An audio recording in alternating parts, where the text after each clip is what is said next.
This is the matchup of the week here in the National Division, the NJAC National Division. It is the Montville Mustangs who are on the road to visit the Roxbury Gaels, and it's all being streamed here on GardenStateHSWrestling.com. Hello, everybody. Good evening. Happy Wednesday to everybody, or some would say happy hump day. This is James Clarke here, alongside with a state medalist from Montville High School, and of course a Franklin Marshall's wrestler, former wrestler there as well too.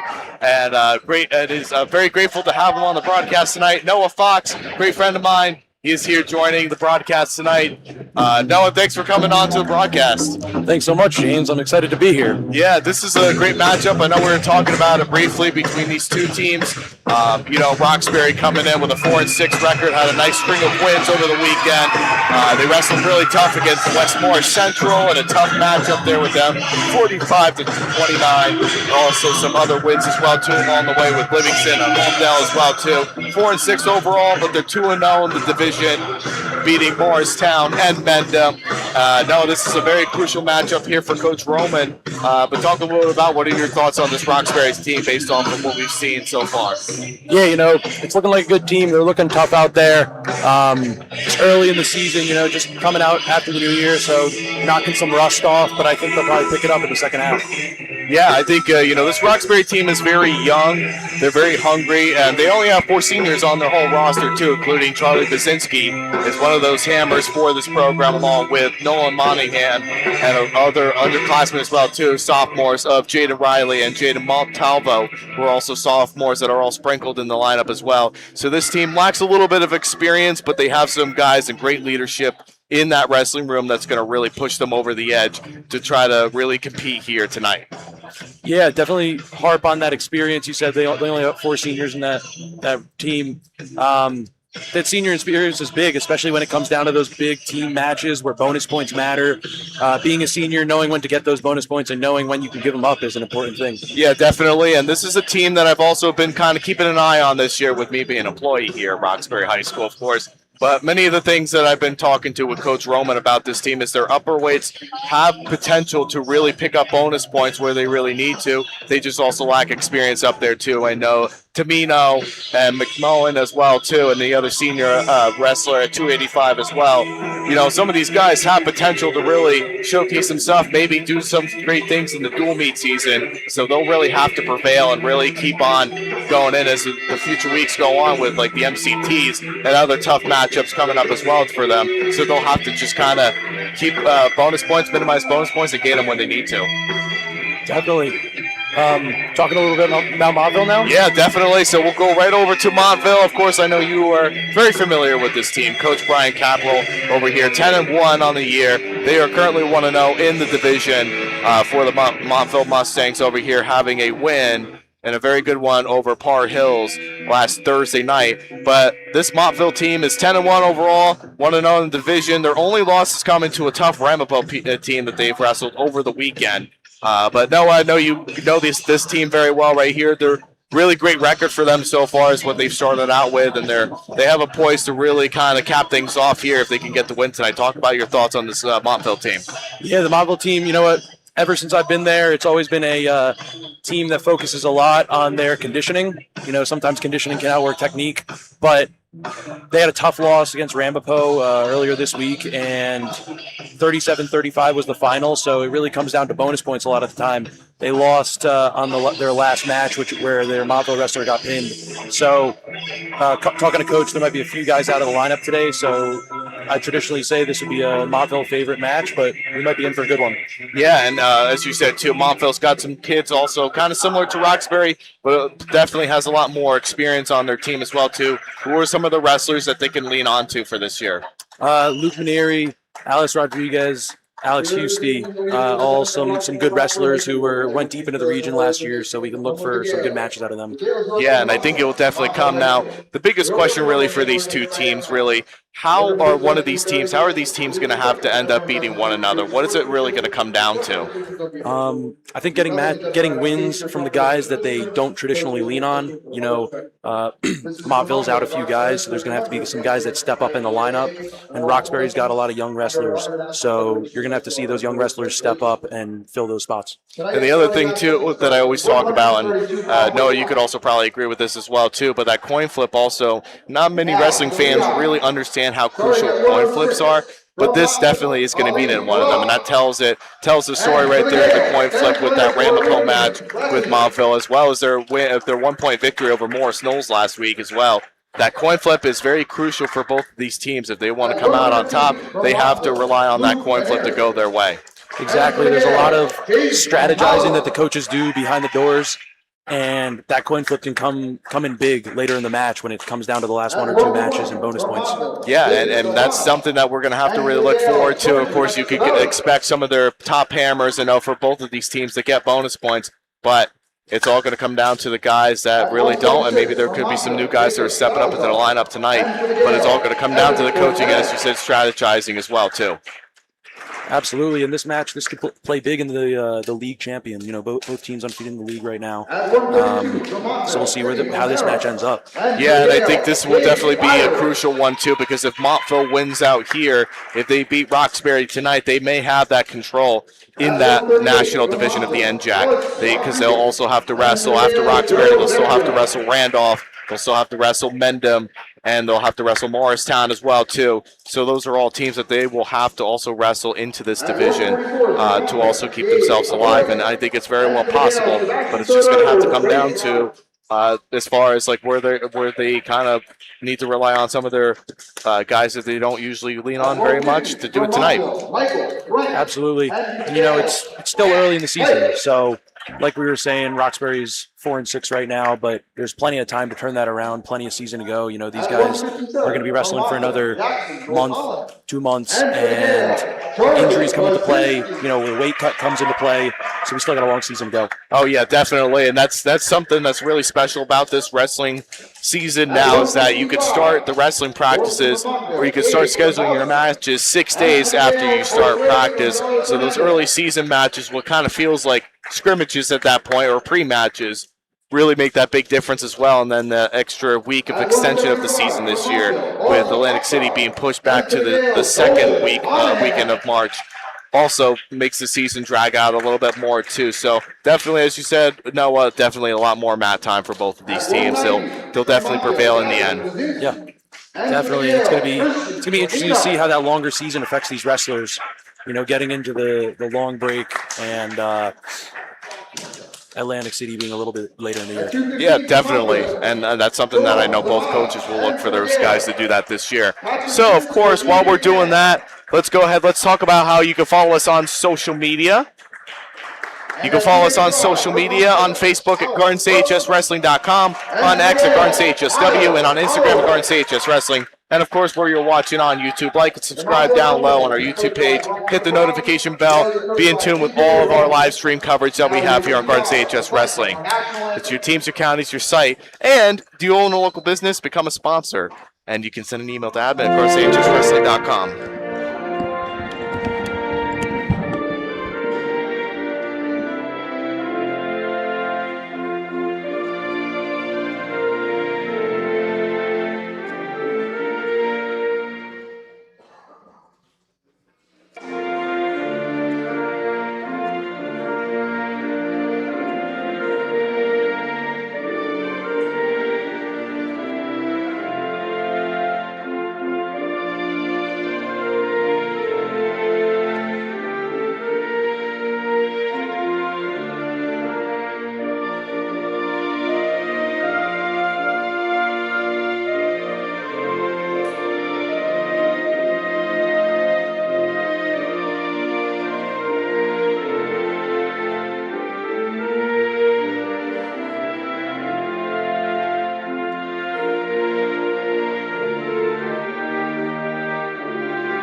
And we'll go ahead and get ready with the coin flip. And going back over to the sponsors real quick. Do you own a local business? You can become a sponsor. Sponsorship opportunities are available for Team Page's live stream coverage. Click on the Your Logo Here button on your team's page or email admin at GSHSW.com so we can make you the star of the show of our broadcasts. As we get ready for the coin flip, we will be starting tonight's matchup here at 132 pounds. Once again, we are covering the Montville Mustangs visiting the Roxbury Gaels. James Clarke alongside Noah Fox. We're starting at 132, and we will get the names up for you momentarily for both teams. And it looks to be that I believe Roxbury won the flip, if I'm not mistaken. What's your favorite weight to start at, James? You know, some people like to start at like 106. A lot of people usually do, but I kind of like to just start at like a random weight of like where I know like I can kind of lean on some of my best guys to be able to do what they need to do. And it's a good mix-up. And we'll be here at 132 pounds. This is Jaden Riley up here for Roxbury.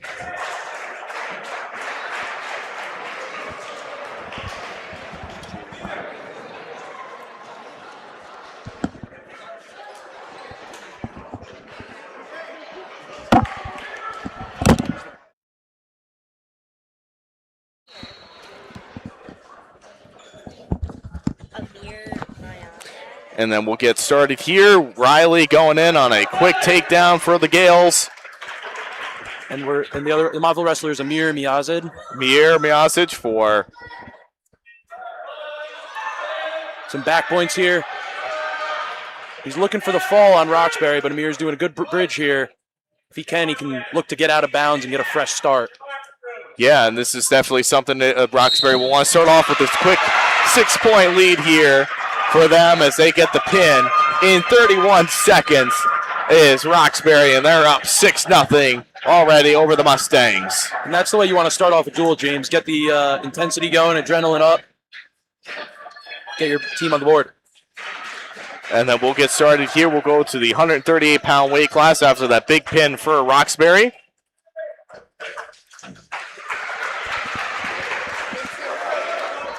Vincent Palmer for the Mustangs.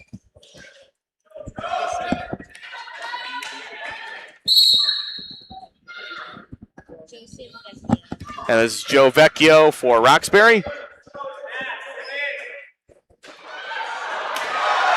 Vecchio right in on a shot. Gets the 3-point takedown. 3-0 lead here for Vecchio, another promising, senior for this Roxbury team.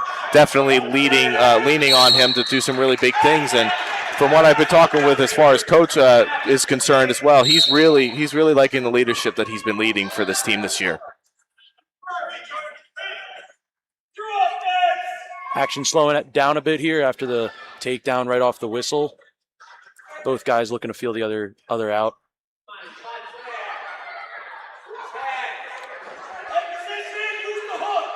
Palmero takes that underhook to a high crotch. Wrap around the waist. That should be 3 right there, and if he can take him to his back. Yep, so that'll be 3 back points there for Palmero. Palmero doing a good job of controlling that wrist. And he leads it 4-3 after getting that takedown right there. And as you said, Noah, he's trying to work on a tilt right here. He's grabbing control of that wrist. But Vecchio's trying to use his varsity experience to know not to give up that wrist so easily. 42 seconds left to go here in the first. Let's see if he can try and get something going. Here is Palmero for Montville. Palmero doing a good job flattening Vecchio out.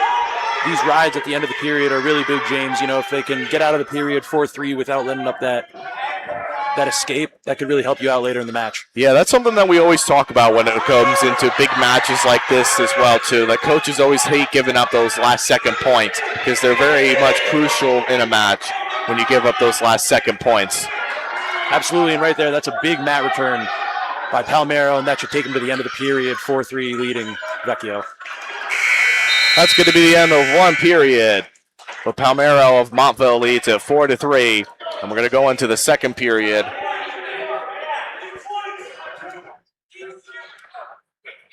Palmero is going to choose bottom here. And a very good way to start off. Obviously, Noah, as we were former wrestlers for our respective teams of Hackettstown and Montville, you know how coaches really love to stress the factor of getting that quote-unquote free point, especially when it comes to choosing bottom. Absolutely. My choice is always to go down, try to get that point, and get right back to your offense once you get to your feet. And now as you say that, he is working up to his feet. He's trying to break ahead. There is Palmero, and lifting him back up there is Vecchio. We'll see if he can do anything. And I kind of thought he was going to stop it right there for that potentially dangerous. I didn't like the way that knee was looking, but reversal gives it a 6-3 lead here for Palmero. Vecchio came out hot with the first takedown within 10 seconds, but Palmero's looking to build on his lead with 6 unanswered points.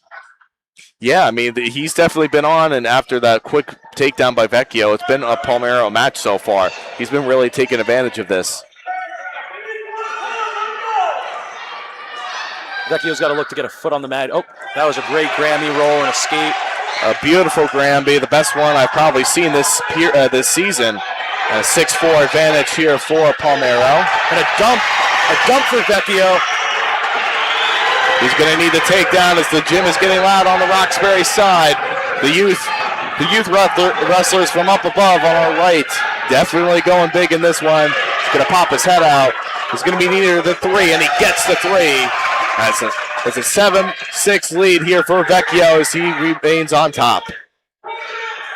2 exciting matches to start off the night, James. We got a quick pin, and now we got a back-and-forth battle. Yeah, what a way to start off the night tonight. And, we still got at least 20 seconds left to go in this second period. And going into the third is going to be very crucial. And Palmero gets that escape there after he stands and breaks away the hands of Vecchio. We're all tied up at 7, and I think we're going to go into the third. And Vecchio's trying to block off that takedown. He's just got to be careful of his own back right there, as the official could have called the defensive pen and looked very close to it from our vantage point. But he's saved by the bell, and it's going to be a 7-7 tie here after 2, excuse me. And we're going to go bottom here. Vecchio chooses bottom to start the third period. And we'll see what what Palmero does in this period. Palmero's either got to commit to the ride and some back points, or he's going to have to cut Vecchio fast, because Vecchio's got a little bit of advantage here. If he gets out, he's going to be up 8-7. Yeah, and as you said to that, Noah, too, I like that idea of just going right back on your feet and knowing your worth with the 3-point takedowns. You definitely have to go in there and get that takedown right there, because you have that whole 2 minutes of work. So I would have preferred that decision as well, too. See if he can do something here. He has that arm trapped underneath there. And he has control of that wrist. Is Palmero. From my own experience, I'd say Palmero's got about 15 more seconds of a committed ride, and then he's going to decide if he wants to cut him or finish this period on top. I think if he gets to the 1 minute mark, I think Coach Capra is going to choose to just elect to go neutral. I think that's exactly what he's telling him to do. Exactly. Good call out, James. I mean, it's definitely a smart decision when you do have that so much time. And see, there you go. As a stall warning, now he's going to have to cut him. And Coach Capra doesn't look like he's a fan of that call. I might be biased as a Montville guy, but I don't know if I would see that as a stall warning, given that Palmero was just putting Vecchio on his back for a split second there. It looks like he's working on top. Yeah, I mean, some referees are going to call it, some don't. It's just, it all goes by the wayside of how they perspective of things. And now he cuts Vecchio, makes it an 8-7 advantage here for Vecchio, who leads. And he's going in on a shot of his own right there, but blocking it off is Palmero as he has control of that right arm. He's blocking off the takedown, but Palmero's got 30 seconds left to go in this period. He needs a takedown. Vecchio gets the takedown right at the edge of the mat. 11-7 he leads with 23 seconds left to go in the third. This is a wild match here to start off the night. And we'll see what happens here. Still a lot of time, and Vecchio indicating that he wants to take injury time for this one. So we'll go ahead and take some injury time We also like to take the time to thank our sponsors for tonight. Joe's Pizza, R&R Corporation, Tavern 73, Tony Boy Sandwich House, Green Outlook Landscaping, Ken's Auto Body Shop, and Simon O'Brien and Knapp PC Attorneys at Law. And, of course, our other live stream sponsors, Champion Athlete Sports Nutrition, the Harrington Company's the Harrington Company's SBL Wrestling, and, of course, as well, Performance Trophies. And the Harrington Companies, Harrington Recycling, Harrington and Sons, Hoffman Supply, Home and Garden Center, the Harrington Companies. 22 seconds left in this match. Palmero's going to have to get out fast here and get straight back to his offense, try to make something happen. Vecchio's going to look to just stay on top and keep the match. And he's looking for that reversal, but as you said, no, he has to just work some kind of points and just work to get your one and then get a takedown because you can tie this thing up really quickly, but time's not in his favor at this point as Vecchio is going to look to just, he cuts Palmero and he's going to run around, and that's going to probably end it here for Joe Vecchio of Roxbury as he goes in with an 11-8 win over Vincent Palmero of Montville, and that puts the Gaels, extends their lead 9-0 after 2 bouts. A really gutsy win by Vecchio there. Yes, very, very much so. It looked like kind of looked like it was going to be a kind of a fast match the way that he came out there after the first period and kind of died down a little bit, but ended up getting the win. Was awesome. So now we'll get here to the 144-pound weight class. We're going to have Alex Rodriguez from Montville. Alex Rodriguez for the Mustangs. And Trace Roberts from Roxbury. Trace Roberts, another one of those seniors for the Gaels. And Alex Rodriguez, as you said, Noah is also one of those great wrestlers for the Mustangs this year that is poised to do some really big things and went deep into the regions a year ago. Yeah, he did go deep into the regions a year ago. He made it to the blood rounds of regions, actually, and was up around 5-0, I believe, and wasn't able to hold on to that match. But he's a good wrestler, tough wrestler, looking to make a big run this year. And trying to get into that takedown, but blocking it off through the crotch there is Rodriguez, and Roberts trying to go in and sneak out from behind there, trying to wrap his arm around. Roberts in a good position here if he can keep his hips low to stop Rodriguez from getting his ankles and funking. And a really smart decision right there by grabbing the opposite leg. I have to give credit to Rodriguez of grabbing that opposite ankle because now that makes it very much more difficult for Roberts to finish that takedown. And let's see if Roberts can finish it. He's near the takedown, but holding on to that leg for dear life. And now he's going to get to the takedown. Roberts of Roxbury gets that takedown. 3-0 he leads. But I give credit to Rodriguez for being able to hold on for dear life there. He made it very, very much of a scramble position where it could have been anybody's takedown. Absolutely. Those scrambles, they can really extend how long it takes to get that takedown, and sometimes you're able to come out on top. Roberts just did a great job of finishing this time with a great mat return. And he's looking for the switches, Rodriguez. And that's kind of been like a Montville favorite so far this tonight here. And giving up the escape. Rodriguez gives up the escape. And Rodriguez gets the 1-point escape. And it's Roberts, Trace Roberts of the Gaels, who leads 3-1 after 1 period. And this is Green's choice of Rodriguez. He's going to choose bottom to start the 2nd period. And of course, as we talked about, Noah, the free point, quote-unquote free. It's not always free for all the wrestlers, but free point in a coach's mind. They always like to choose bottom. Yeah, and you'll often hear coaches yelling, just get up. It's not always that easy. It's not always that easy. Absolutely. I can tell you, I mean, you were definitely much better of a wrestler than I was, but just getting out from bottom sometimes wasn't. It was more of a chore of anything else, but it's also hard to ride somebody from top. So you can kind of understand that perspective as well. especially when Roberts did what he just did there. If Rodriguez gets up a few times and Roberts can mat return him, that really takes a toll on the bottom wrestler, and it makes them not want to stand up. Yeah, definitely, and that's something that you also kind of watch for as well, too. You try to want to work for that, too, at that point, and know if you're more of a mat wrestler than working on your feet, you can definitely get a reversal as well, which is something that Rodriguez has been trying to work on, especially at the end of that first period. It looks like Roberts is digging in a bar here, and he's got the bar. Rodriguez is going to want to fight that right hand forward and try to get Roberts' hand out from behind his back. Yeah, this is something that is very big. If he can hold on to that arm bar, he's got plenty of time, so he doesn't have to rush anything with that arm bar. But now as both wrestlers stands and Rodriguez tries to get out, and he tried to switch right at the out-of-bounds line, but they're going to go right back into the center of the mat.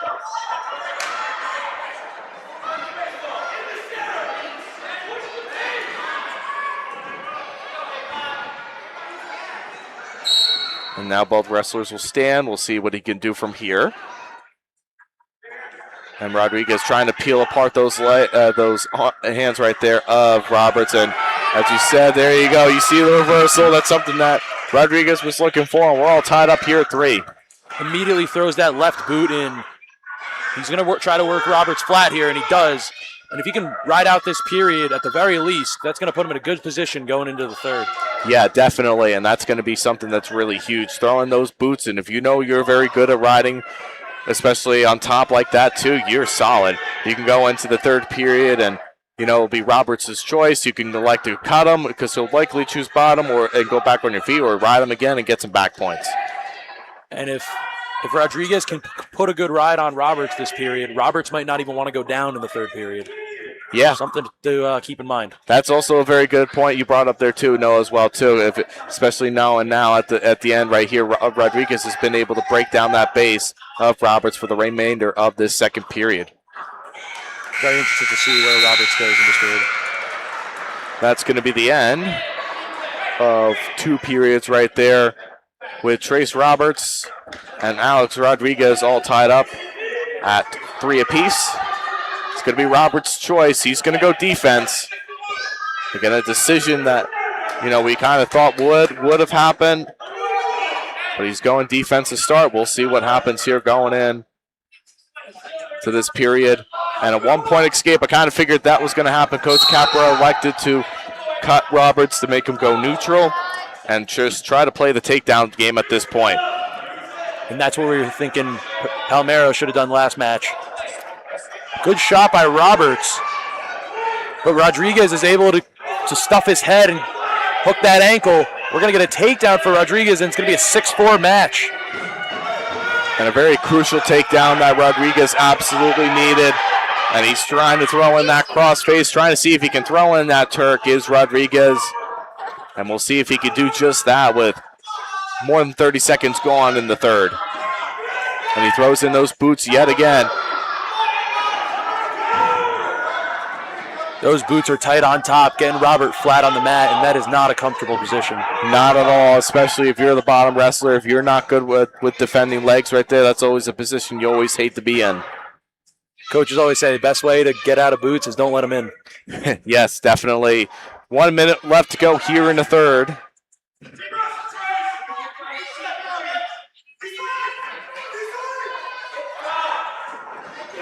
And he's got something locked up over there. It looks like he had a cradle locked up, which I know is a Montville back. This could be a big, and he pins him. A huge swing right there, giving up that 6 right there. But getting that 6, Alex Rodriguez of Montville gets the pin with that near side cradle. And now it's going to cut the lead to only 3. 9-6, Roxbury leads over Montville. And those are 2 good back-to-back matches with the losing wrestler in the third period coming out on top. Yeah, I mean, that's definitely a big 6-point swing right there for the Mustangs, a huge one at that too. So that definitely makes things a lot more tougher as well. And we'll get here to the 150-pound weight class. For Roxbury, we have Sebastian Soto. Sebastian Dodo for Roxbury. And Michael Frank for Montville. Frank right in on a shot, and he's going to get that takedown. Getting the action early here at 150. And he's going to go out of bounds. Is Frank, and we'll see if he can cut him. And he does. Goes 3-1. Frank, he's going to have that headlock. And he's going to get him on his back. He's looking for another fall. Sebastian able to get out of it and look for the reversal. But he's only going to get, and no, he actually doesn't even have the escape yet. Frank looking to put him on his back again. He's going to have to settle here. And he gets the pin, back-to-back pins for Montville, puts them ahead, 12-9. Yeah, I mean, that's definitely something that's really huge for them. You take a look at the champion athletes. Walk us through that, Noah. Yeah, Frank does a good job. Once he gets him on his back, he's got to settle his hips, and he does that right there.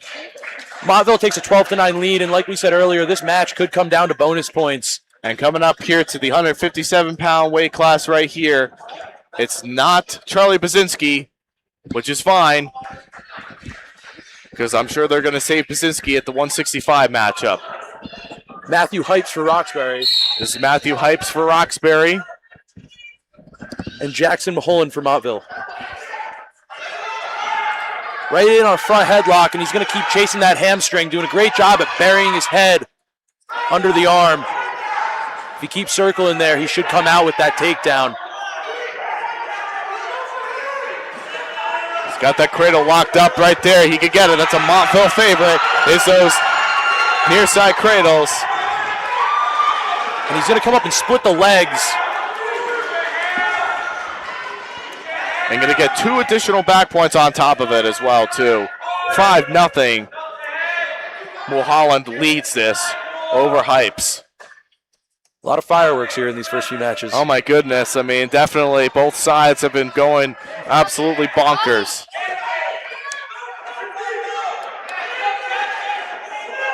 Jackson still on top here, trying to get back behind Hypes.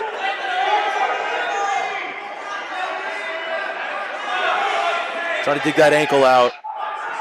And he is.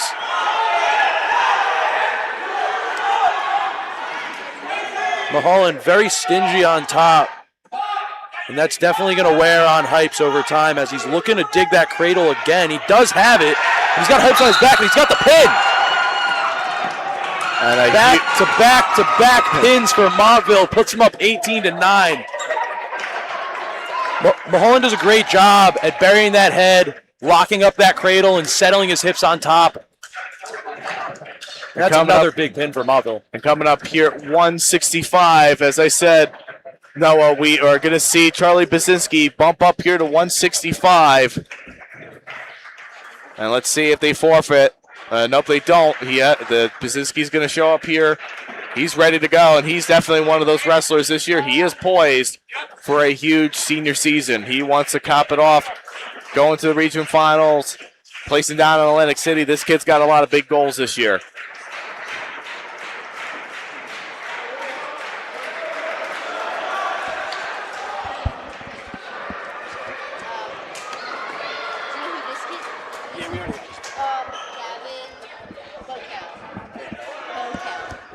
Gavin Bokel for Montville.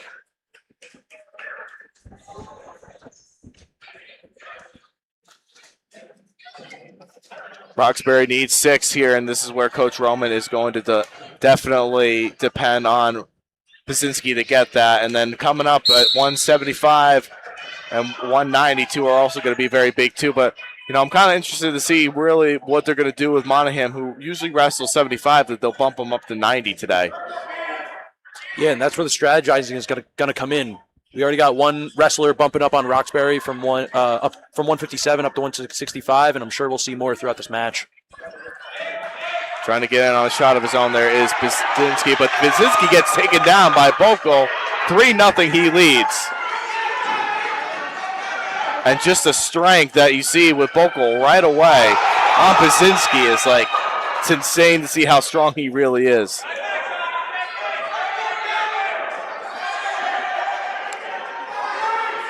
Bokel doing a good job working on top. Not making it easy for Basinski. And again, he's working on a cradle himself too, but Basinski is going to come around from the back door and get the reversal himself.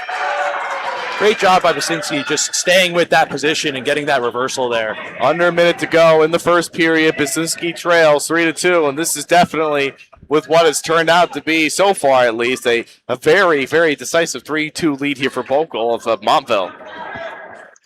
And Basinski's going to cut Bocal and make it a 4-2 advantage right here. I think Basinski was kind of thrown off a little bit surprised there with Bocal and showing that strength. But Basinski's going to want to get a takedown of his own here before the end of the first period. Yeah, getting taken down at the beginning of the match will certainly wake you up and get you ready to wrestle. It looks like Basinski might come out firing now. He's got that Turk, and he's going to go for a nice crossface with his left hand. He's looking for some bonus points at the end of the period with 10 seconds left. Yeah, I mean, he's definitely doing a lot right here as far as that goes. He has the power half thrown in. And we'll see what he can do with that, but not going to have enough time to do anything with it. But after one period, Charlie Basinski of the Gaels, he leads this 5-4 over Bocal of the Mustangs. And this is going to be Bocal's choice. He's going to go defense to start the second period. And a very crucial matchup right here between these two. Basinski needs bonus point victories, and he's going to elect to cut Bocal after that optional start. Yeah, and Roxbury's going to want to lean on their senior here. They're looking for at least a major decision, and they're hoping for a pin. Yes, definitely. And now he gets in on that single, and a really nice job with that sweep single. Now he gets the 3-point takedown, 8-5. Basinski's just going to play the takedown game here, 8-6, I believe. He knows that he can definitely work on his feet. He doesn't feel exactly comfortable riding from the top. Absolutely, and he's got a little cow catcher here, but he might just settle back for 3. When you're bumping up a weight class, sometimes you need to play the takedown game. A little bit harder to turn guys when you're a little undersized. Yeah, definitely. That's a very good point you brought up there, Noah, especially with that. When you're kind of bumping up a weight class, it's not always easy, especially when it comes to these middleweights and upperweights too. It's almost like a 106-pounder wrestling up at 120. It's not easy in those weight classes to bump up. And Basinski's got an arm bar thrown in, so we'll see if he can run something with that. He only got a 1 count there. That was all. And now he's got the hammer lock right there on that left arm, and now he's going to throw in the half on Bocal. Is Basinski. That's a deep half. And if he can keep running that, he might be able to flip Bocal over.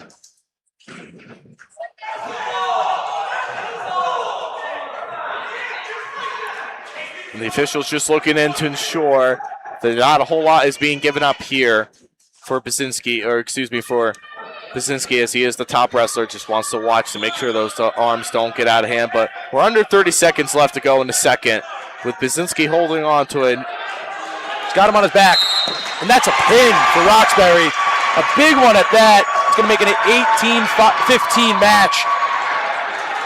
Great job with that bar. That was the 3rd time he had that bar. He was able to pop that elbow into his chest, and that's what gave him enough to turn Bocal over. Yeah, I mean, that's definitely a huge 6 points right here. And coming up here at 175, it is Nolan Monahan for Roxbury, and we will see who they throw out here for Montville. But a huge 6 points right there for Basinski. Engaged Dembowski for Montville. So this is definitely a win that Coach Capra will definitely want. And so will Coach Roman, too. This could be the toss-up matchup that could decide the team match here with an 18-15 slim lead for the Mustangs. And a takedown right there for Monahan. 3-0, he leads it. And he's just going to try to work on his side as well, too. Monahan, one of those wrestlers, he's a junior, has one more year. But he's definitely been a leader for this team this year in the upper weights for the Gaels. We could definitely expect some big things and, definitely could surprise a lot of people this year.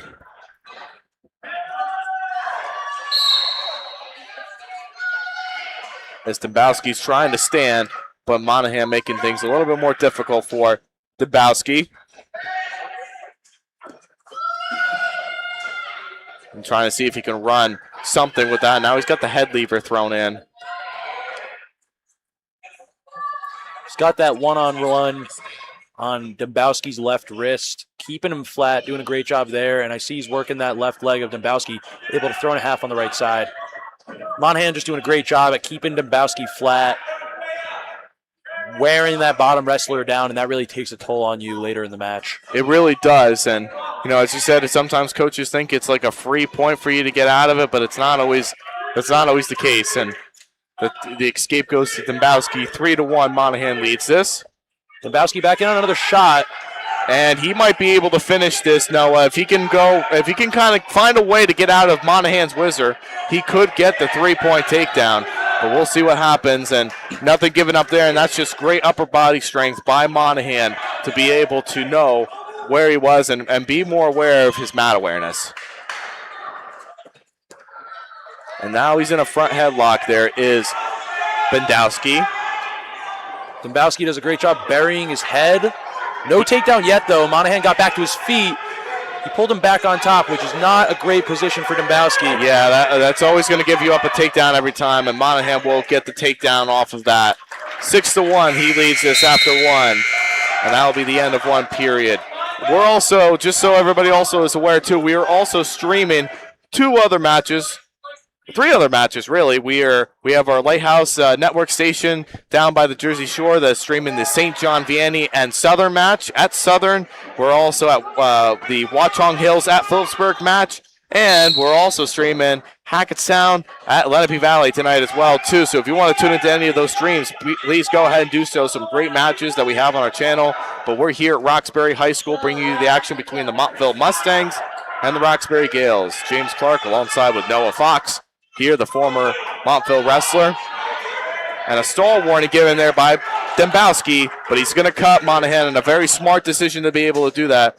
You see that quite often, Noah, when you see like the top wrestlers give up the escape there after they get warned for stalling. Exactly. That's one thing that you really can't afford in close matches. If you're going to give up that stall call, you should just eat it, get the guy back to the mat, big mat return there. Can't be giving up the stall call and the 1-point escape. Yeah, definitely. I think that's a good point that you brought up there, too. At that point, you don't want to give up anything crazy. You don't want to give up the 6. You don't really realistically don't want to give up 5 either, but if you're not giving up that 6, that's a big moment for you. And Monahan's starting to pour it on here. After that stall call, escape point, right back to a takedown.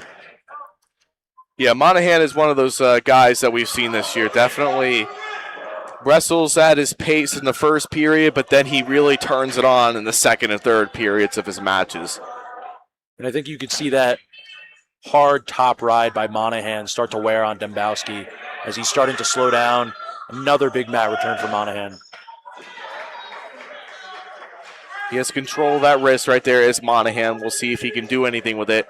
He does have the half thrown in from our vantage point, and we'll see what he can do with it, but nothing doing there for him. I believe he has a bar in on the left side also, so not a great position for Dembowski. Nope, and he's flat on his belly too. Of course, coaches hate that when you see them wrestling on their bellies. They always say work up to your base right there, but Monahan's upper strength and upper body strength for that matter is like really prevailing him to be able to do that. And Monahan's a tall, lengthy wrestler, which really puts him at advantage, especially on his feet. Much easier for him to grab a leg or get some underhooks into his opponent. Yeah, couldn't agree more with that, Noah. Definitely, especially in these middleweights, when you're lengthy like that, like Monahan. We've seen a lot of them before. Andrew Bryan from Westmore's Mendon was one of those wrestlers. You saw him as a tall, lengthy guy, or the Lockney brothers and all of them, too. They were all tall, lanky brothers that were able to do their thing in those middleweights. Yeah, absolutely. 10-1 here. Monahan leads, and they go neutral.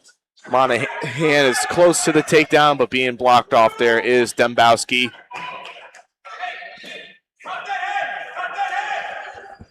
Monahan can pop his head out, which he does. Now he's got to get his left hand free and go for a crossface. And he does, and he gets the 3-point takedown. If I'm the Roxbury coach here, I'm telling Monahan to cut Dembowski, which he does. And he's still looking for 2 more takedowns to get the tech. He's still on top, though, so that's not a takedown just yet. Never lost control. Yep, good point that you brought up there, Noah. When you don't give up your escape fully like that, they're never going to take it off anytime. So he still has control. Approaching to the 1-minute mark left here in the third period. And I thought Monahan almost had him in trouble. And this can be a big swing right here. Monahan's going to be looking for 2 more takedowns to get the tech fall. Dembowski's going to want to hold on Give up just the major decision if you can. And this is going to eat some time, which is really playing in favor in Montville of this match, trying to defend to get some bonus points.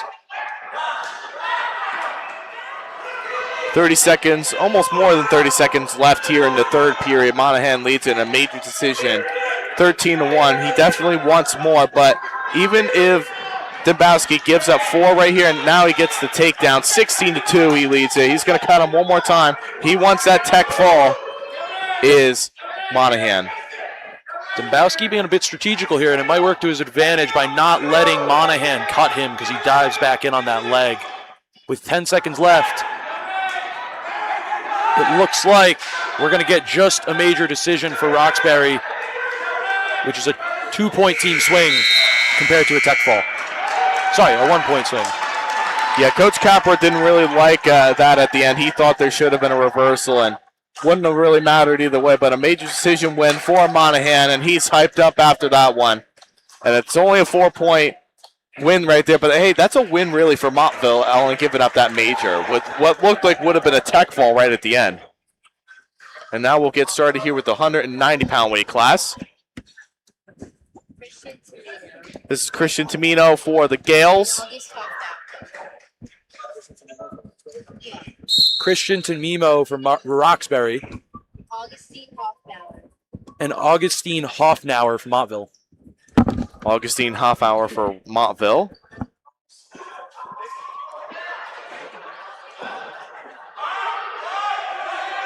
Augustine under with the dump, but Tanimo going to be able to spin around here and get that takedown to start the match. Big takedown to start the match. Yeah, Tamino, one of those wrestlers that I talk with the coaches about all the time, too, is a guy that definitely doesn't have a lot of experience, but the strength that you see in this wrestler is very, very, very strong. He's definitely built like an ox, and you'll see them in the upper weights coming up here in the next couple of weight classes with that strength.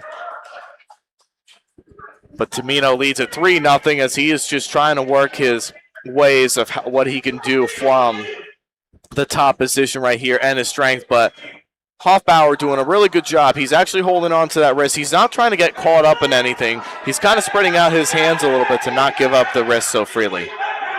Tamino in a good position here with the half. Hoffbauer lucky to roll out of that one and not give up any back points. Yeah, that could have been some serious danger right there for Hoffbauer. Tamino had that right there with that arm bar and that leg trap. He definitely could have gotten 6 right there. Yeah, we call that a mouse trap when the arm is trapped between the legs and a half is thrown in there. Which is something that you never want to get caught in the mouse traps like that. Never want to. Definitely not. And Tamino's riding tough here from top, but he is getting a little bit sloppy from top. So he's just going to have to throw in that other boot right there or try to spin from behind, not give up the reversal on this. They say that Hoffbauer gets a reversal, and now he's going to throw in the boots of his own too. Isn't it a great matchup anytime that you see two wrestlers that are leg riders? Absolutely, and they're going back and forth. They're going to get high, they're going to fall off, but we're going to see some gritty riding on top. 3-2 here. Tamino of the Gaels leads this after 1.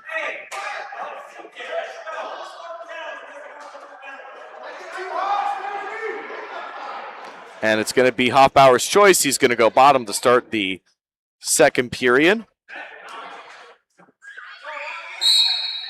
See if he looks to throw that boot in right away again like he did in the first period.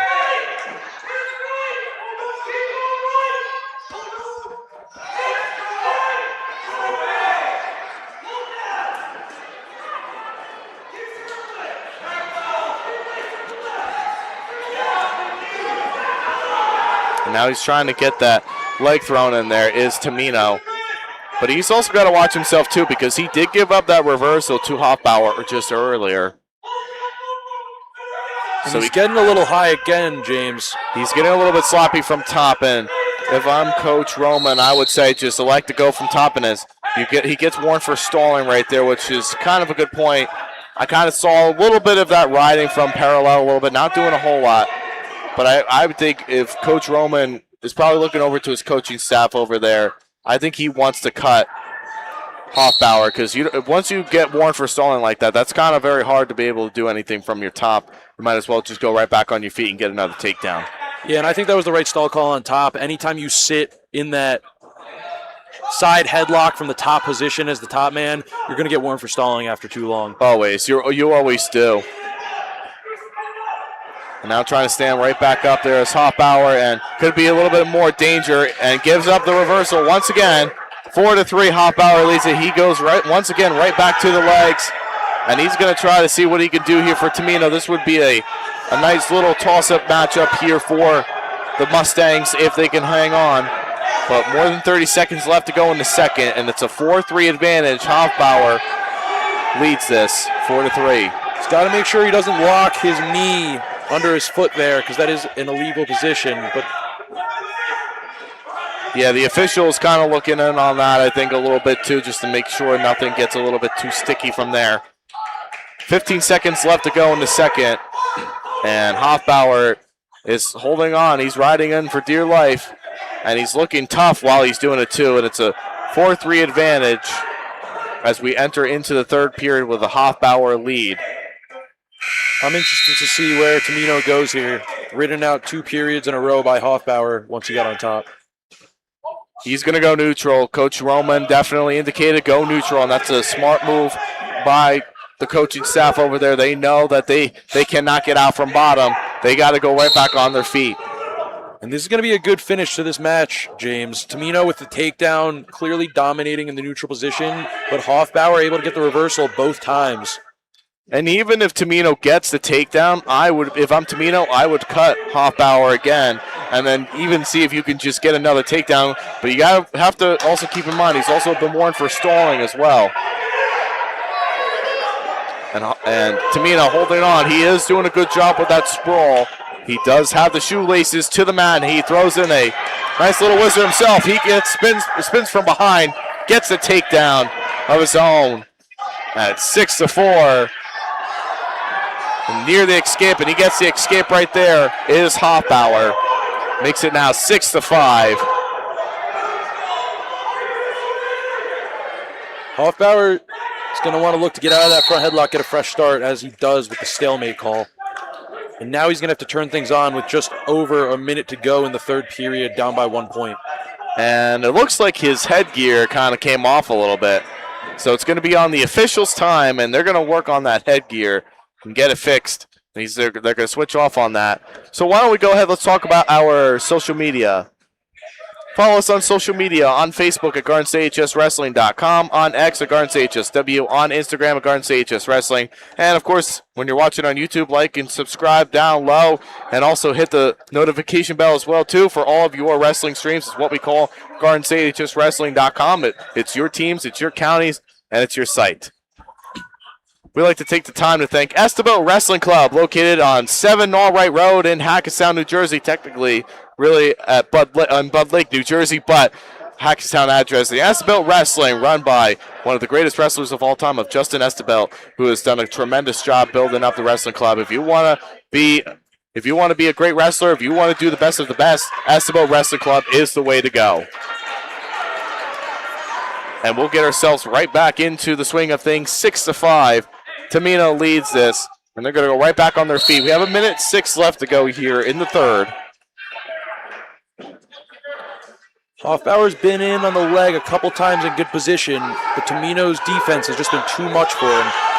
Again, in on another nice shot. He's going to want to suck that leg in, get his head up, which he does.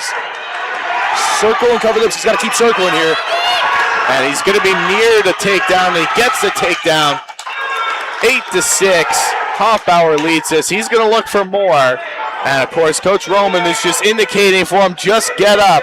As we said, Noah, too, that's also not always the most easiest task to ever do. Especially with Hoffbauer putting in 2 good rides in this match. He's going to look to finish out one more with about 20 seconds left. Let's see if he can do something here. It's Tamino. He's running out of time. 10 seconds to go in the third. He's got to get a reversal to tie it up.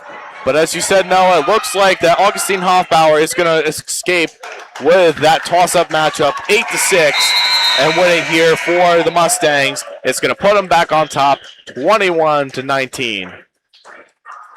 And I think that's the second or third toss-up match that could have gone either way. Really putting in a great team effort from both teams. Yeah, and one of them actually turning into a pin with Alex Rodriguez earlier, which was amazing to see of how these toss-up matches so far has been going Montville's way. And that's what we talked about. Roxbury had to eliminate those bonus points. And we'll be up here at 2:15. This is Patrick Shivis for Roxbury. Patrick Shivis for Roxbury.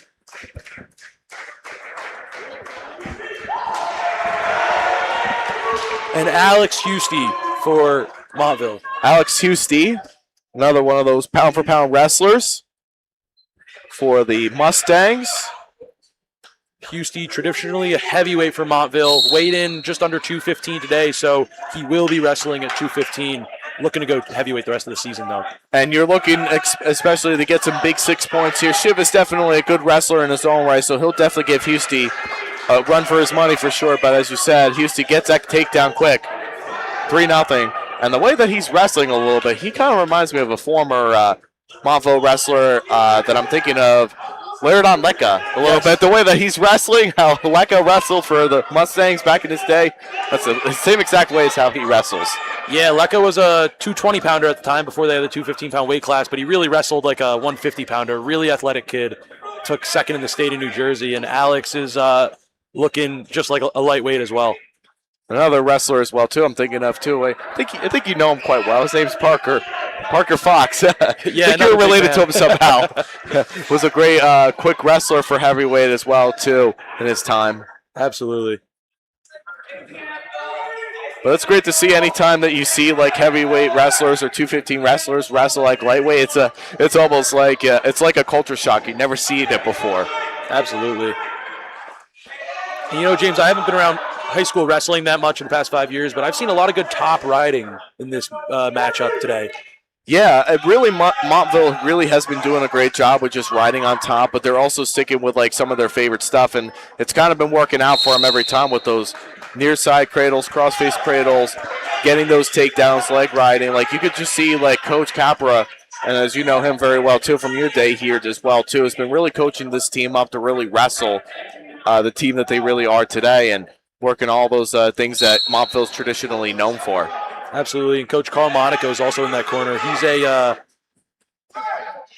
he wrestled for a Division II school, but back in that time, if you won the Division II championship, you could wrestle in the D1 championship, and he took second in the D1 championship. And he was a great top rider, taught myself a lot, and I'm sure he's teaching these guys a lot. Yeah, definitely. You could definitely tell when you have good coaching staff, like both of these teams too, they have great traditional coaching. You can just tell with like the things that they're working on and things that they were good in college is really paying off in the wrestling realm. Absolutely. 5 seconds to go here in the first, and Husey is holding on here with a 3-0 lead. And it looked like it was going to be kind of a quick matchup for Husey with Shivis, but Shivis is also no slouch either for the Gaels, so he's also been really wrestling tough this year as one of those other wrestlers that they're going to be relying on up here in the upper weights.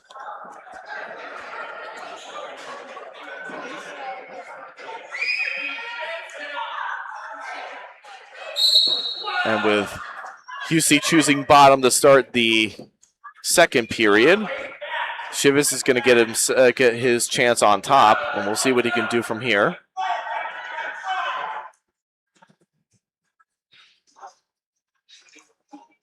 More legs from these heavier guys. You don't see that a lot. No, not very often, unless if you're like a Luis Fernandez or a Jimmy Lawson, like those guys with like those really thick thighs in the heavyweight matches. You know, those are kind of like, that's the only times that you'll see them. Hardly ever do you see them in a traditional 215 or heavyweight match. Yeah, I remember Luis Fernandez was we got a reversal here to his back. One swipe, but he's going to roll to his stomach. And very fortunate there for Shivis not giving up any more additional points because he looked like he was in danger. And Husey's going to look to cut Shivis, and he's going to make it 5-1. And I was just saying that Luis Fernandez was certainly one of those heavyweights that you don't see a lot. Wrestled more like a 150-pounder, super athletic guy. Yeah, and he built his way up to heavyweight wrestling, too. He was a 195-pounder at one point. Out of bounds, right? Nearly out of bounds. He is touching the wood, though. He is touching the wood, so they should Yep. probably take some of those back points away. Yep. I think they're going to give him the 3, but there's going to be no back points. I agree. I think that's the right call there. That is the right call. So, and it was just barely. That tippy toe was just in bounds, and you see more of the NCAA rules being. And Coach Roman wants to kind of have a bit of an explanation about it. Well, Coach Capital from Montville is not happy with that call to not get back points, which, I understand as the coach of the team, but from my angle, his feet were certainly out of bounds on the hardwood, which is an immediate stop of the match. Yeah, Coach Roman was looking over there as well, too. I don't think he even thought he should have gotten a takedown either, but even because with his foot touching the hard floor, and that's always a dangerous position anytime when your feet are touching the hardwood. As you were saying, the college rules are starting to get implemented in high school, and I think one of them, like you said, is just 1 point of contact in the mat. The problem with these high school mats is they're much smaller, so they don't have that out-of-bounds room to continue to wrestle. Yeah, that's also a very good point, and that was something that I was talking about the other day with another colleague about that, how the high school mats are definitely a lot smaller than the college mats. So when it comes to that out of bounds rule, kind of gets a little bit sticky either way in high school. But that'll be something that they'll kind of work on for the future years. It won't be something that will happen anytime soon, though. And it looked like Husty didn't know the time. He was about to cut Shivas. Coach told him to stay on top, and he did. So it's going to be 11-2 going into the third period. Husty's going to look to keep up the fast pace and work for a tech fall. Yeah, and that's something that, Coach Capra definitely wants. He wants that tech fall to happen right away.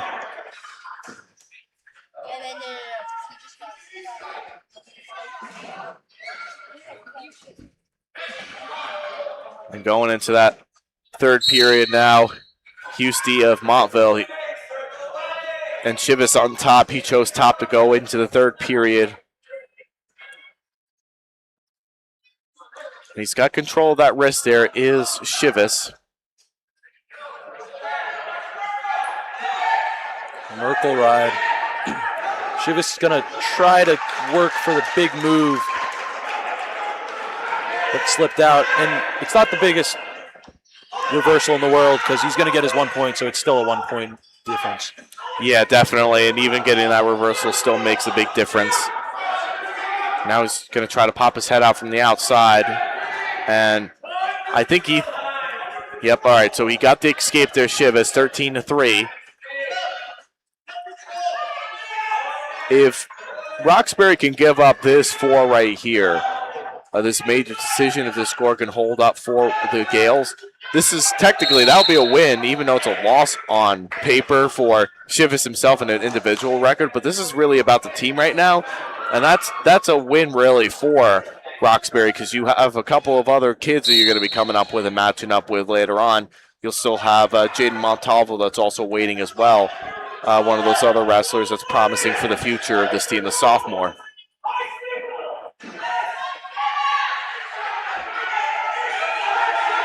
Let's see, he has the near side cradle, but he's going to give the 3. And with that takedown, Husty needs to let him get that escape, which he did not, but one more takedown will give Husty the technical fall. And I think he can definitely get it here. He's under 30 seconds left to go in the third, but he's going to have to go for it very shortly, because that 1 point bonus point can definitely make a big difference. And there's Husty's takedown right there with 12 seconds to go, and he gets the tech fall, the first one of this duel this evening. 19-4. Alex Husty of Montville wins this. The tech fall extends the lead 26-19.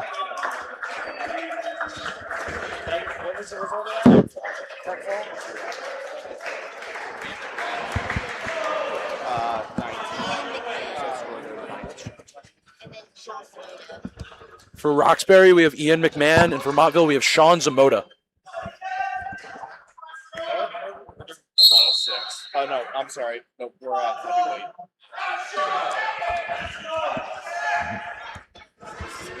Ian McMahon. Yeah, Ian McMahon.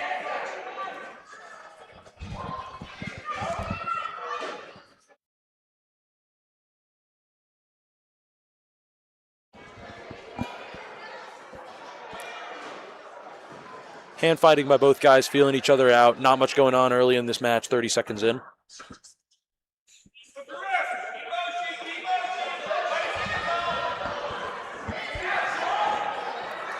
Ian McMahon as well, too, a really good wrestler. Lacks experience a little bit, but coaches definitely know that he's definitely strong. We've seen him wrestle against Morris Knowles here a week ago, and definitely has the upper body strength. Just the experience, once again, is just what kills the Gaels team.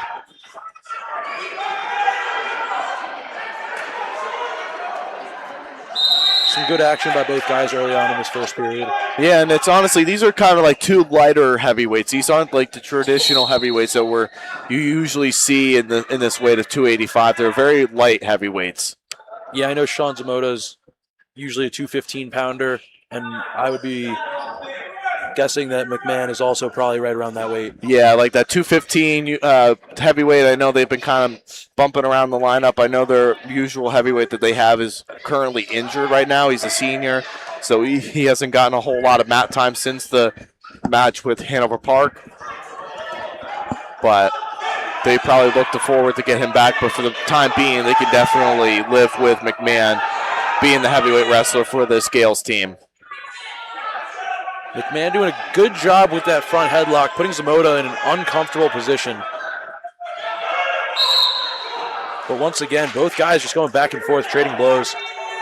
I think this one could come down to a final 30-second takedown, James. Oh, 100%. The way that these two wrestlers are wrestling right now, you could definitely see that this is a toss-up match that Coach Roman definitely wants for his Gaels team. And it can definitely come down to that last second takedown. But I also could say it also could come down to the 30-second rideouts as well, too, which I know it's usually a fan favorite, but not so much for the heavyweight wrestler themselves. Yeah, I don't know if I ever made it to a 30-second rideout. They always seem really fun, but then when you're out there on the mat and it's your 9th minute of wrestling, you really don't want to be out there. No, not at all. No matter how good you are, no one wants to be out there for extra time like that as it is. But 2 minutes on the clock here. And McMahon is going to choose bottom to start the second period. Good knee slide by McMahon.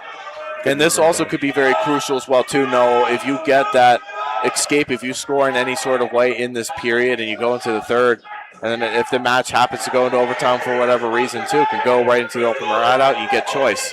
Absolutely. Zamota's got a cradle locked up, but McMahon does a good job at defending and peeling his grip, able to get the one-point escape. Definitely showing up his athleticism and his strength as well, too. As I said, he definitely has the upper body strength, just not so much of that experience on the mat. But definitely has a lot of time. He's leading this one 1-0. And like you said, Noah, it almost looked like he was going to give up that cradle there with Zamota. Yeah, it looked like, McMahon did a good job at working Zamota's grip and probably kicking his leg out to break that grip and be able to get that escape.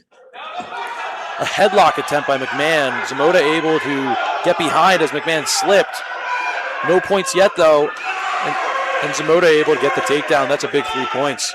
A huge takedown right there by Zamota.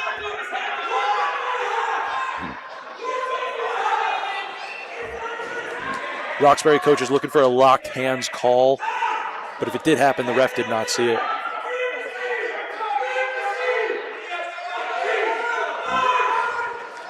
He's got the half Nelson thrown in there. Is Zamota. And this would be a big 6-point swing for Zamota if he can get this. And with 20 seconds to go here in the second, still plenty of time. You still got a whole third period.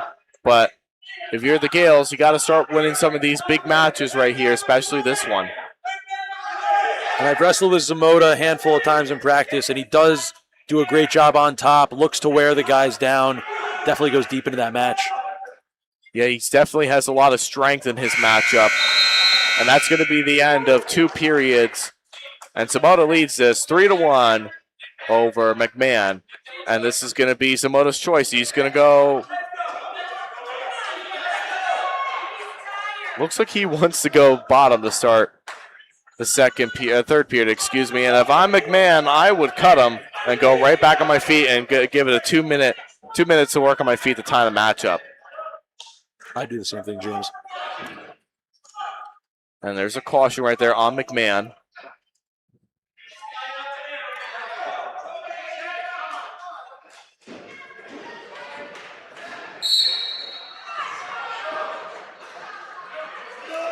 See what he can do right here is Simota. He's going to have to work up to his feet, and McMahon trying to throw in legs there, but doing a really good job. As you said earlier, when you don't want to have your opponent throw legs and crunch up a little bit, and that's what Simota did.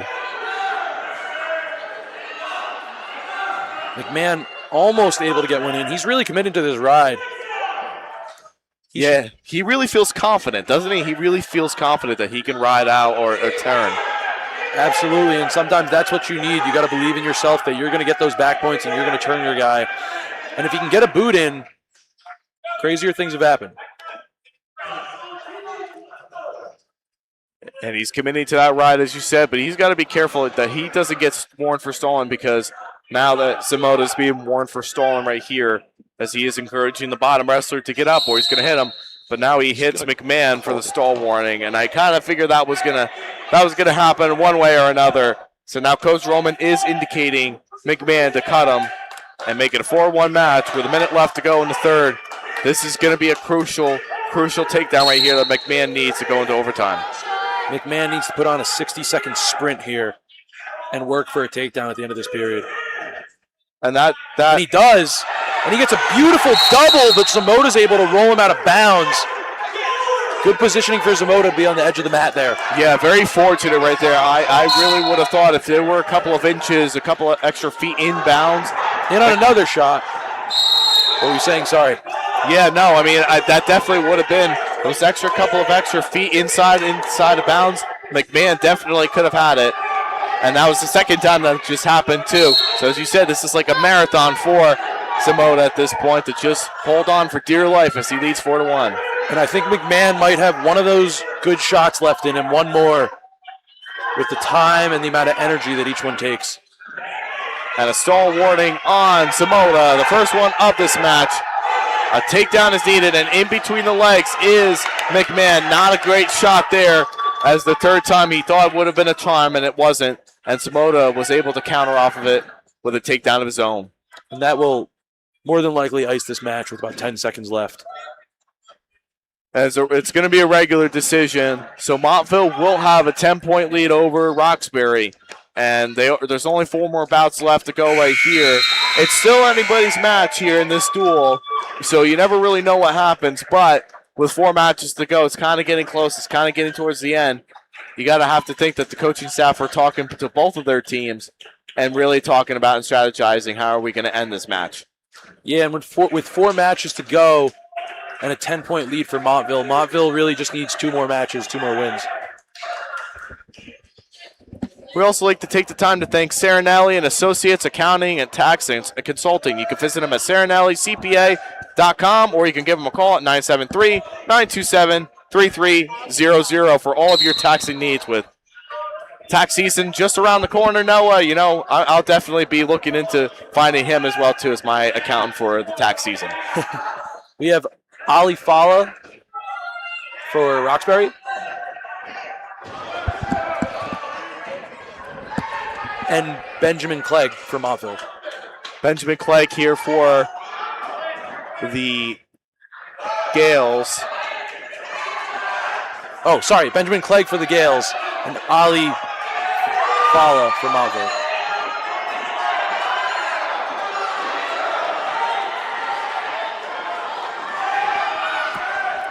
All good there, Noah. I know it's been a long day for both of us, and mixing up those names, it happens. And Fala getting that takedown at the edge of the mat.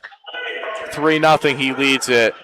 And, you're more of a math person than I am, but I'm thinking really even a pin here for Montville clinches things, I would say, at this weight. Correct me if I'm wrong. My math kind of might be slightly off. Let's see. A pin here for Montville puts him up 16 points with 3 matches remaining, so Roxbury could still get 3 pins in a row to take the lead, but I would say that's unlikely with the wrestlers that Montville has coming up. Yeah, and especially with like Jaden Montalvo, who could probably get a win, but these lower weights like Clegg, who's a freshman, is going to need to really really build up his momentum here if he wants to. Even if he can minimize bonus points right here, Roxbury technically is still alive, but as you said, Montville is going to be waiting up on some of their other hammers coming up. And you might have spoken this one into existence, James, as Fala has Clarke on his back.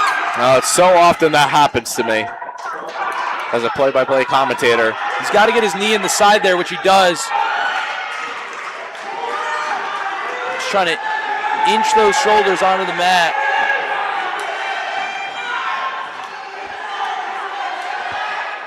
Both benches waiting, hoping their guy can pull through here.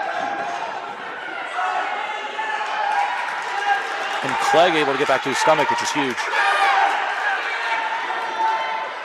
It's going to give up 7 points right there. 7-0. Fala leads us 6 seconds to go in the first. And a great job by Clarke to keep fighting there. And, 7 seconds less in this first period, make it to the second period.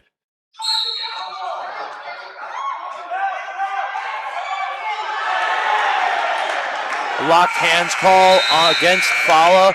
We'll make it a 7-1 match going into the second period. Really good match right here with Fala of Montville leading this after 7-1.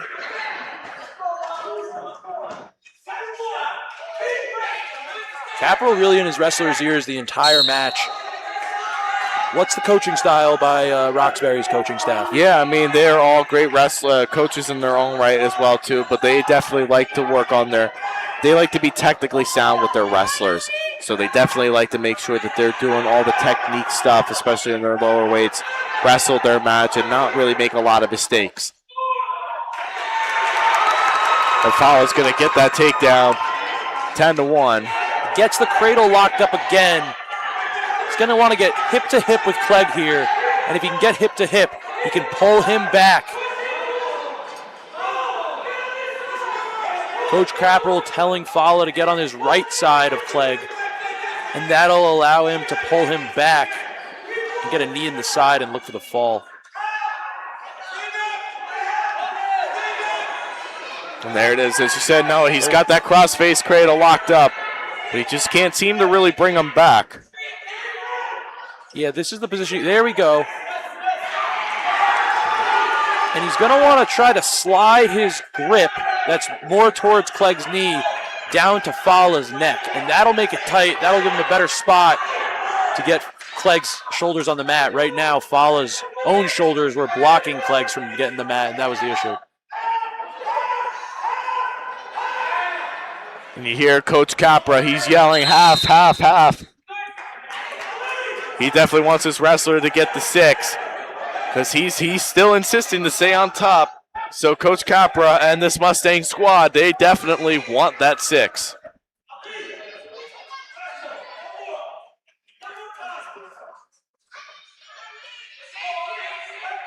One more turn will end this match with a technical fall, but if Fala gets Clarke to his back, he's going to want to look for the fall, get that extra team point. And he's going to cut Clarke. 20 seconds to go here in the second. And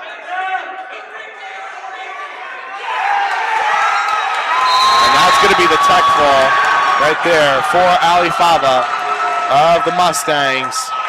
And that's going to put them at a 34-19 advantage. 3 more bouts to go. It's looking like this may be Montville's win.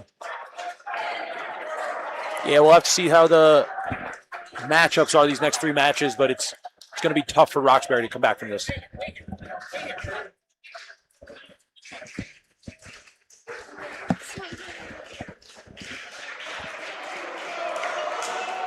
For Montville, we're going to have Luke Manieri, senior.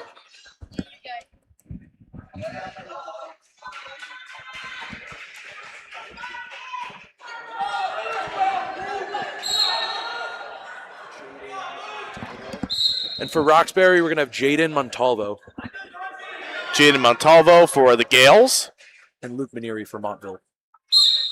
And this is definitely, as you said, Noah, definitely the wrestler that you can definitely rely on But Jaden Montalvo also could give really Maneri a run for his money as well. He's definitely no slouch being a sophomore for this Gales team. And Coach Roman and the coaching staff do expect some big things for him in his future years here with the Gales. As Maneri's getting in on that takedown. He's close to it, but blocking off that left ankle right there is Montalvo. And doing a really good job with doing that.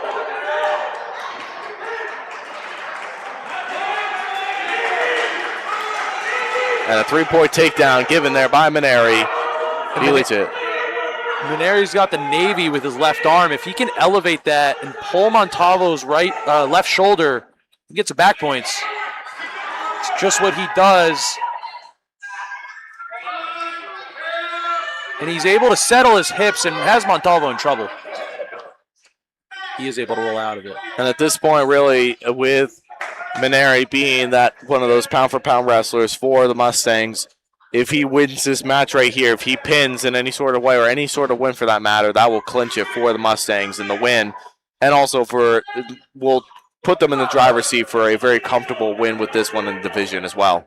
Yeah, absolutely. And this win right here for either team, it does look like it's going to go to the Mustangs. Will put them in a great spot to win the league. Yeah, and with a lot of them, they still have some more league matches to go, unless if anything crazy really happens, which I don't really see, especially with some other teams coming up. You know, Roxbury will be wrestling Randolph. They still have to wrestle them. They wrestle Par Hills on Friday, so they still got a lot more wrestling to go, and those are two of their last divisional matches, and Montville will still have a lot more to go, but it looks like it will put them in the driver's seat with their record, and that's going to be a 4-point near fall. No, excuse me. End of the period. Yep, 3-point near fall. Is there a 4-point near fall in high school? Yeah, there is. There is. There is now. Yeah, of course. And we kind of now that we're talking about it a little bit, Noah, with you kind of getting accustomed to the 3-point takedowns in college, how do you feel about those 3-point takedowns for back points, especially being implemented in high school wrestling? Personally, as a college wrestler, and Maneri gets the takedown here, I really liked the 3-point takedown because I was more of a neutral offensive wrestler. I wasn't the best top turner, so those 3-point takedowns really helped me. I think it's good in high school. I think getting them used to those college rules before they get to college is a good thing. Maybe someday we'll see some riding time in high school also. You know how many years I've been saying riding time would be so crucial for high school wrestling? I don't know if it will ever happen here in New Jersey, but I would absolutely love to see that riding time because you see how some good wrestlers are on top, and if they're riding and they're actually working something on top, that's hard to do, to ride somebody on top. Yeah, and bottom is really a forgotten position, top is really a forgotten position in high school because unless you're turning, it's not the biggest deal. So when it comes to college, getting these guys good at top at high school is a great thing. Absolutely, it is, and you'll even see in like girls matches as well too. We've covered a lot of girls matches here this year, and you take a look at all the girls that really wrestle out there too. Many of their coaches choose top all the time, more often than not. More often than the girls, and I kind of got a little bit of an inside story of why that happens. It's because the girls' hips when they wrestle are definitely a lot more effective, and their upper body strength is more effective on top, and it's harder for them to be able to build up to a base. So that's why they choose top a lot in girls wrestling, which I thought was a very interesting conversational and interesting topic as well. A quick shot off the whistle by Maneri, trying to catch Montalvo off guard. Montalvo does a great job at shucking him by and actually getting the takedown. I'll also say, James, that the biggest transition from high school to college, one of the biggest transitions was wrestling on bottom, because in college you have to get out a lot faster than you do in high school. In high school you can take the full 2 minutes, 1 minute 59 seconds to get out. If you do that in college, you're going to be given the top man riding time, and that often comes into effect at the end of the match. Yes, it really does, and I really do hope that does get accustomed into high school wrestling someday. Maybe by the time that we're old or something of that nature, maybe when we're kind of out of our prime into the sport, but that's something that I would like to see be implemented in high school wrestling because I find it to be very effective. Yeah, and I know some people are trying to push for just like in freestyle wrestling, you have this 1 point step out. There's a lot of people saying they want that in college wrestling and maybe high school. I don't know how much I agree about that because that's really making it a very similar sport to freestyle, but I do like the riding time in high school. And a potentially dangerous is called here on Montalvo. And a really good job at that, too. He kind of got a little bit, things got a little bit sticky right there, so he just wants to watch that arm and make sure it doesn't get bent out of any certain way.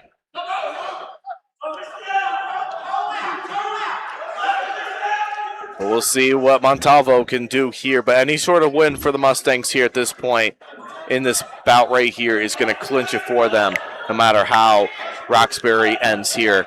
But he's got an arm bar thrown in a little bit, and he's trying to work on the underneath there of Maneri. Kudos to Montalvo for continuing to wrestle through this match. Getting that takedown, putting a tough ride on top, and he's going to look to go back to work on his feet.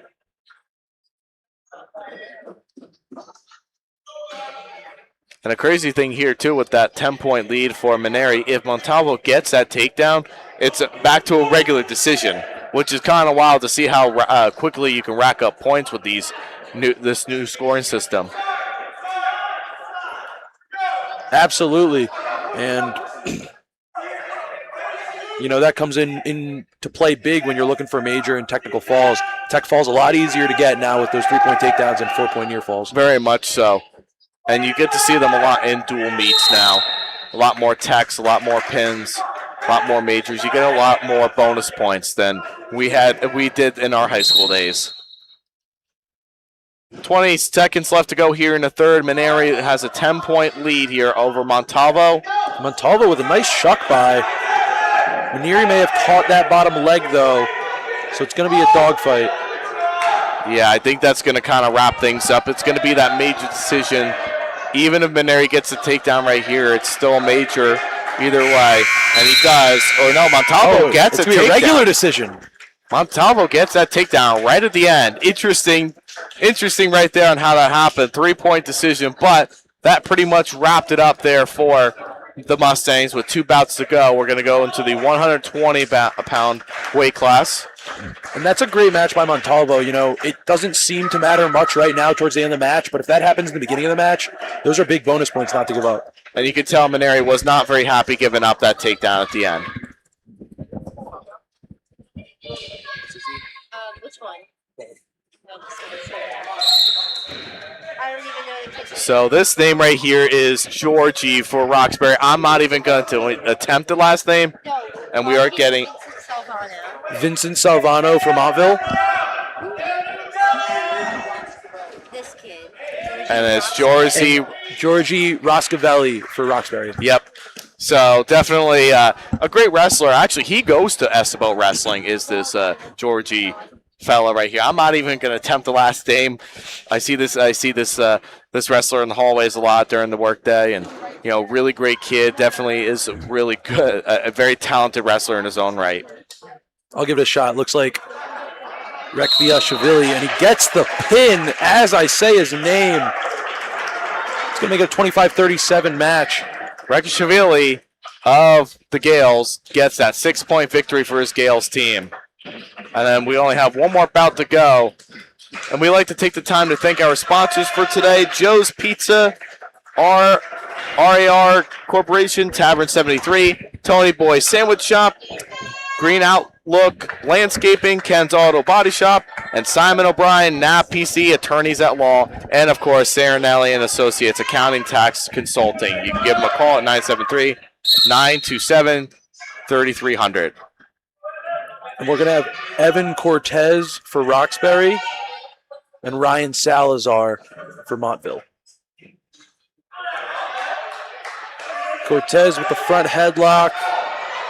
Good grip on the ankle. If he can hook it, he'll be able to get that takedown.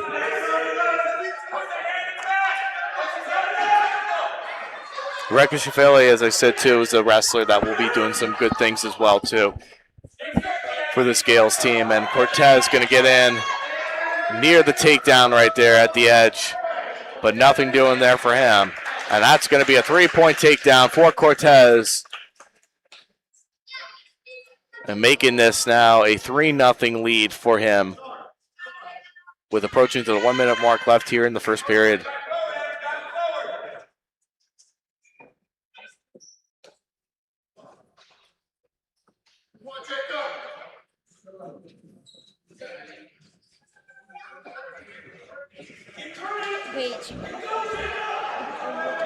To see if he can do something from here. Now Salazar, I've seen this a lot from Montville tonight, Noah, and I'm sure you did this a lot in high school too, with just looking for those switch reversals every single time out instead of just trying to get that 1 point. They always look for more additional points than just that.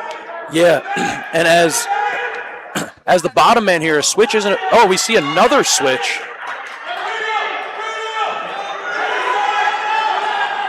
We're going to get another reversal here, but I was going to say a reversal's not the worst thing in the world as the top man if you're able to get out after you get reversed, because it's still that 1 point, so it's really just like giving up a 1 point escape. But if the man that gets the reversal is able to put a tough ride on, that could really swing the momentum of the match. Yeah, I think that's a really good point that you brought up when you work for more points than what you're given. I think that definitely does a lot of wonders for you. And that's going to be the end of one period right there. We're going to go into the second period.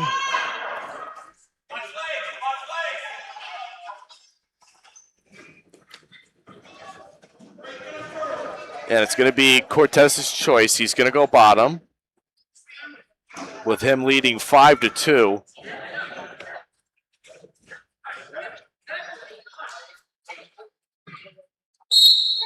And we're going to see what goes on here for Cortez, see if he can work up from bottom.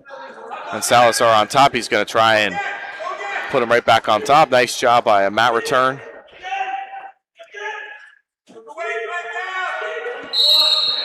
And that's going to get stoppage there for the full Nelson. And that's going to be a point for Cortez.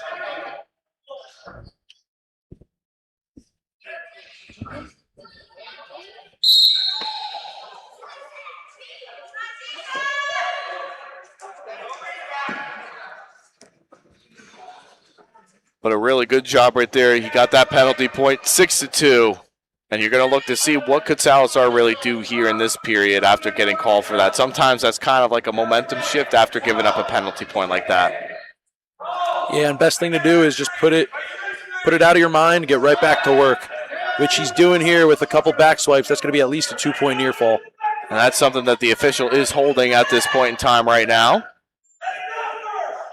He's looking in, and now he gives the 2 points there to Salazar, 6-4. And now he's got that half thrown in still. Is Cortez. Might try to run it here if he can.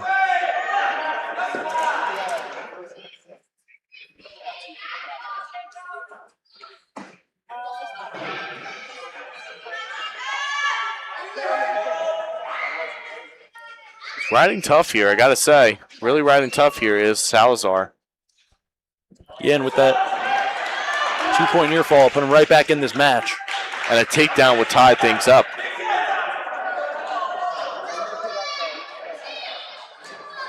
A good shot by Cortez, getting deep in on the leg. Both wrestlers trying to get a takedown at the end of this period with 15 seconds remaining. And Salazar is trying to throw in those boots, which definitely would mean wonders for him. But giving up that near the takedown right there. But good job by Salazar. He blocks off that takedown. That's going to be the end of 2 periods.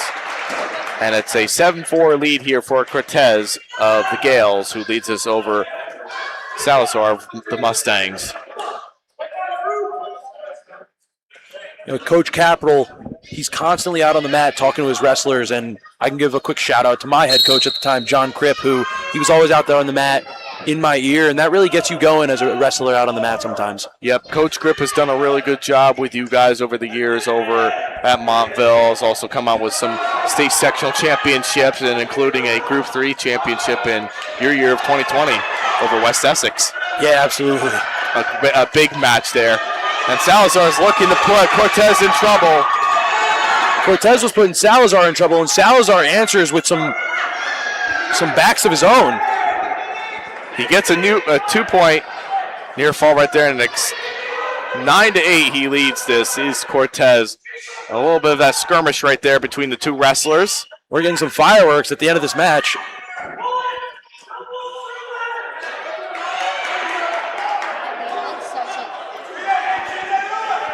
See if he can ride something here. But Salazar's been wrestling really tough here. A minute left to go here in the third. It's a 1-point win currently for Cortez. He leads this. But now he's going to try to work on a crossface right there. And Salazar's very confident. He really likes riding. And now he's going to try that. I thought he was going to try that near side cradle. And then blocking it off was Cortez, and nicely done by him for being able to do that. Salazar should cut him here. And he's going to get another full Nelson. Yeah, but I think that's going to be the point right there where Coach Capra is indicating neutral. Yeah. Once you give up that kind of penalty point like that, you got to cut him. You got to go back on your feet for the takedown. And that's a big penalty point because it's neutral now, but Cortez is a 3-point lead, so a takedown just ties it instead of just giving Salazar the win. Yeah, and I think that's something that if Salazar should have looked into earlier. We're just under 30 seconds left to go here in the third period. And he's looking for more. Some upper body. And that's going to be 3. Oh, and that was very close. Coach Capra does not like that call. It was extremely close to me. It looked like he would have gotten it, but that toe just tapped out of bounds. Just tapped out. I would like to see a replay of that one. I don't know. I am biased, but that looked like a 3-point takedown. It was very close from that advantage point. And we got 6 seconds left in the match. Salazar is going to go for something here. Oh, he just runs out of time. Not enough time right there for Salazar to tie things up. But a beautiful headlock was thrown. Just a couple more seconds. He could have put Cortez in danger, but he's going to walk away, Cortez, with a narrow victory, 11-8. And that's going to put the final score for the the Mustangs that win this by 9, 37-28, and a great dual match here. So let's go ahead. Let's talk about our social media. You can follow us on social media, on Facebook at GardenStateHSWrestling.com, on X at GardenStateHSW, on Instagram, GardenStateHS Wrestling, and, of course, you're watching on YouTube. Like and subscribe down low on our YouTube page. Hit the notification bell as well, too, for any of our upcoming live streams that we have coming up here and some of our other matches that we have live streaming. They're probably just about done here at this point, but, of course, that's a big thing for us. GardenStateHSWrestling.com, we're the premier high school wrestling coverage in New Jersey. And if you want to get back to the sport you love, scan the QR code right now below for more information or join in the top wrestling official association in the U.S. There's the QR code right there. If you want to become an official and you want to be more involved in wrestling and want to give back to the sport, why not become an official? Just scan that QR code and you can sign up today at the New Jersey Wrestling Officials Association. And now we're going to bring it here into the Harrington press box. James Clarke, Noah Fox here. Noah, this is, we were talking about this a little bit before. I know, as you said, Montville was missing a couple of the wrestlers tonight, their top wrestlers. And this actually turned out to be a pretty close match, closer match than I would have thought. Your final thoughts on this? Yeah, I think that was a great match. I mean, I think that last match between Salazar and Cortez was really putting that whole match together, a back-and-forth match. But at the end of the day, Mustangs came out on top, which I'm a little happy about, but I think that was a great match for the fans. Yeah, I mean, I think that, Montville definitely had some of their upper body strength as well, too. Definitely had a lot more experience. You could definitely tell out right there, too. But Roxbury, I give them a lot of credit, though, too. They really came in with fire. Their wrestlers wrestled extremely well. Even when they lost some of their toss-up matches as well in some certain areas, they still kind of kept things on top of everything. And it was nice to see Roxbury only lose this by 9, and this is going to pretty much put them in the driver's seat at this point on for the Mustangs. I think they will come out on top here, unless if anything crazy happens when they go to wrestle other teams like Randolph and Mendham or any of those teams, Morristown, which I don't know if that will happen or not, but Montville has a great chance now that after this win, they're going to go out there and they're probably going to win the NJAC National Division at this point. Yeah, I'd agree with that, James. I would look forward to watching both these teams going forward. Roxbury at this point with a 4-7 record. I think they're a little bit better than that record says, and I think they could have a strong second half. Couldn't agree more, Noah. But that's going to wrap things up here at Garden State HS Wrestling. We have some more action coming up for you This coming week here, I know we got a match coming up on Friday.